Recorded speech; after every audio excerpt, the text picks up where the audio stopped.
So we're talking about sending kids off to college.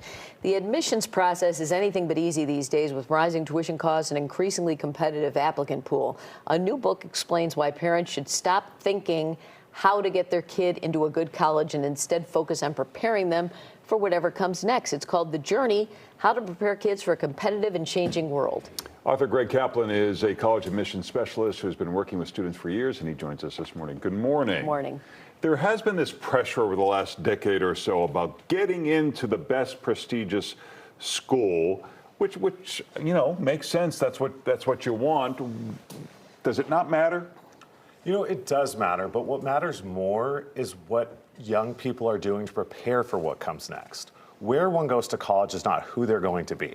And we really have to put the emphasis on what kinds of skills and perspective can a young person develop. So regardless of whether they go to Harvard or Humboldt State, that they have the skills and the preparation needed to do whatever it is that makes them happy.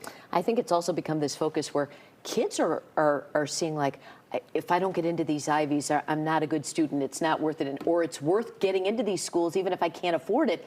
The loan situation it's a burden when you get out of school that kids don't even realize. Exactly. Student loans are crushing. There's over $1.8 trillion of student loans held by people in the United States today. And when we talk about the housing crisis and how young people, millennials, Gen Z, can't afford to get married, can't afford to buy a house, student loans aren't making it any easier. I always tell students, an example from my own life experience is that I was given the option to go to the University of Michigan for law school, top 10 law school. And I had a full tuition scholarship to go to UC Irvine in Southern California, which at the time was unranked. I had better job prospects coming out of UC Irvine for law school than I did coming out of the University of Pennsylvania for undergrad for the top ranked business program that I attended. So I wholeheartedly reject the notion that someone needs to attend the most prestigious school. I think it's okay, especially if someone wants to chase a lower paying career to start and build their way up, is to not have the student loans to actually chase what makes them happy. Yeah. Let's talk specifics. If you have a choice between getting a B- in an accelerated class versus taking an A in perhaps an easier class, what's the strategy there? We want to balance rigor with performance. This is a really great question, Larry, as we're heading into that back to school season again, is like, are my kids in the right classes? And we always tell students that we work with that it is better to get an A in a lower level class, and because college admissions officers, they're spending 5 minutes reviewing an application. So it's not like parents will spend years trying to back into the science and the math of trying to get their kid into Harvard or Princeton or Michigan or Northwestern.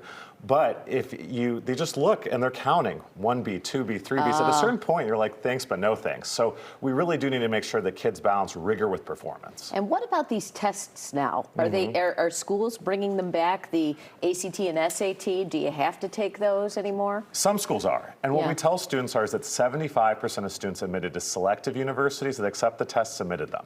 And if you're coming from a school or a community where they know there's an emphasis placed on educational outcomes, they do want to see a test score. So it can help, and it can help with scholarships too. So I think it's important at a minimum to take a practice test and see if it makes sense to study, but it's not the right test depending on someone's goals. You say having a part-time job is important. Why? Because having a part-time job is the only experience a young person can have to learn how to deal with life's day-to-day challenges. And college admissions officers want to know that you can diffuse World War III when you put the wrong milk in a latte, because that means you can also deal with a difficult roommate or professor that just isn't going to cut you any slack. It's life skills. It's about grit. And it's such an important skill that young people need, not just to get into college, but what comes after, having that first low person on the totem pole job. You see so many parents now trying to build resumes for their kids too, like make sure you go work here and do this, and some don't have the opportunities to, you know, build houses in another state or do anything. So how do you make if you have straight A's like every other kid, how do you make your resume for college stand out?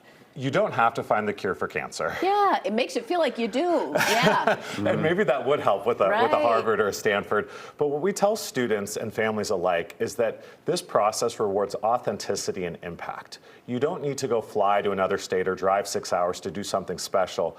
But when the time comes to answer the question, What have you done to make your school or community a better place? Having something real that's tied to your actual authentic interest, that you can speak to the number of people you've helped, the duration of how long you've been helping people, rather than doing something with a lot of glitz and glam. Sometimes I ask kids, why did you pick that school? And it's something like, oh, the campus was pretty. I liked the football team and my mom went there. What's a better answer for that? What is a school that will be a partner for my success? And how do you figure that out? And that's a great question too. And a lot of young people, especially at 16, I don't know about the two of you, but if I would have thought at 16 I'd be doing what I do, writing books and helping kids apply to college, I would have said, get out, you're crazy. Yeah. And so it's about, does it give you the flexibility to change your mind, to discover what you want? Is it in the type of community that you could see yourself living in or having the alumni network? Does the cost make sense?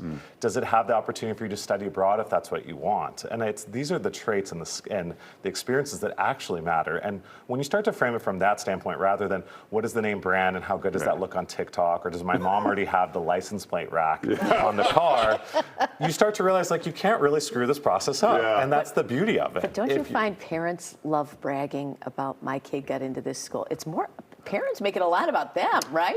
I mean, they do. So I'll let you guys both in on a Yeah. little secret. The book title started as Stop You're Ruining Your Child's Life, Confessions of the Counselor You Paid to Fix Them.